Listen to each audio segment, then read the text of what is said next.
ನಮಸ್ಕಾರ ವೀಕ್ಷಕರೇ, ನಮ್ಮ ಚಾನಲ್ಗೆ ನಿಮ್ಗೆಲ್ಲರಿಗೂ ಆತ್ಮೀಯ ಸ್ವಾಗತ.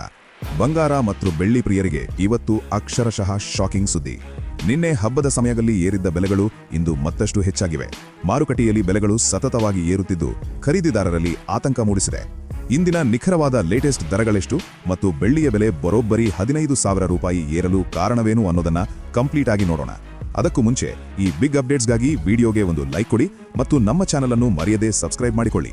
ವೀಕ್ಷಕರೇ, ಇಂದಿನ ಈ ಭಾರೀ ಏರಿಕೆಗೆ ಅಂತಾರಾಷ್ಟ್ರೀಯ ಮಾರುಕಟ್ಟೆಯಲ್ಲಿನ ಭೌಗೋಳಿಕ ರಾಜಕೀಯ ಉದ್ವಿಗ್ನತೆ ಅಂದರೆ ಜಿಯೋಪೊಲಿಟಿಕಲ್ ಟೆನ್ಷನ್ಸ್ ಮತ್ತು ಹಣದುಬ್ಬರದ ಭೀತಿ ಪ್ರಮುಖ ಕಾರಣ ಎನ್ನಲಾಗುತ್ತಿದೆ. ಹೂಡಿಕೆದಾರರು ಸುರಕ್ಷಿತ ಹೂಡಿಕೆಯಾಗಿ ಚಿನ್ನ ಮತ್ತು ಬೆಳ್ಳಿಯ ಮೇಲೆ ಭಾರೀ ಪ್ರಮಾಣದಲ್ಲಿ ಬಂಡವಾಳ ಹೂಡುತ್ತಿರುವುದು ಇಂದು ಬೆಲೆಗಳು ಗಗನಕ್ಕೇರಲು ಕಾರಣವಾಗಿದೆ. ಮೊದಲನೆಯದಾಗಿ ಬೆಳ್ಳಿಯ ಬೆಲೆಯನ್ನು ನೋಡುವುದಾದರೆ, ಇಂದು ಬೆಳ್ಳಿ ಬೆಲೆ ಭೀಕರವಾಗಿ ಏರಿಕೆಯಾಗಿದೆ.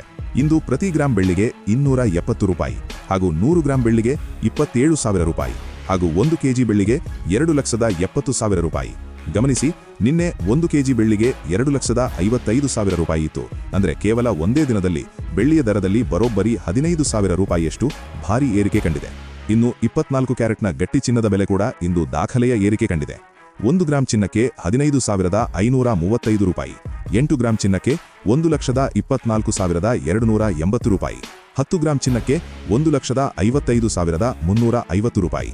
ನಿನ್ನೆ ಇದೇ 10 ಗ್ರಾಂ ಚಿನ್ನ 1,53,930 ರೂಪಾಯಿ ಇತ್ತು. ಅಂದ್ರೆ ಇಂದು 24 ಗಂಟೆಯಲ್ಲಿ ಪ್ರತಿ 10 ಗ್ರಾಂಗೆ 1,420 ರೂಪಾಯಿ ಬೆಲೆ ಹೆಚ್ಚಾಗಿದೆ. ನಮ್ಮ ಆಭರಣ ಪ್ರಿಯರು ಬಳಸುವ 22 ಕ್ಯಾರೆಟ್ ಚಿನ್ನದ ಬೆಲೆ ಕೂಡ 1,000 ರೂಪಾಯಿಗೂ ಅಧಿಕ ಏರಿಕೆಯಾಗಿದೆ. 1 ಗ್ರಾಂ ಚಿನ್ನಕ್ಕೆ 14,240 ರೂಪಾಯಿ, 8 ಗ್ರಾಂ ಚಿನ್ನಕ್ಕೆ 1,13,920 ರೂಪಾಯಿ, 10 ಗ್ರಾಂ ಚಿನ್ನಕ್ಕೆ 1,42,400 ರೂಪಾಯಿ. ನಿನ್ನೆ ಇದೇ 10 ಗ್ರಾಂ ಚಿನ್ನ 1,41,100 ರೂಪಾಯಿ ಇತ್ತು. ಅಂದ್ರೆ ಇಂದು 22 ಕ್ಯಾರೆಟ್ ಚಿನ್ನದ ಬೆಲೆಯಲ್ಲಿ ಪ್ರತಿ 10 ಗ್ರಾಂಗೆ 1,300 ರೂಪಾಯಿ ಬೆಲೆ ಹೆಚ್ಚಾಗಿದೆ. ಸೊ ವೀಕ್ಷಕರೇ, ಬೆಲೆಗಳು ಸತತವಾಗಿ ಏರುತ್ತಿರುವುದು ಆಭರಣ ಕೊಳ್ಳುವವರಿಗೆ ದೊಡ್ಡ ಹೊರೆಯಾಗಿ ಪರಿಣಮಿಸಿದೆ.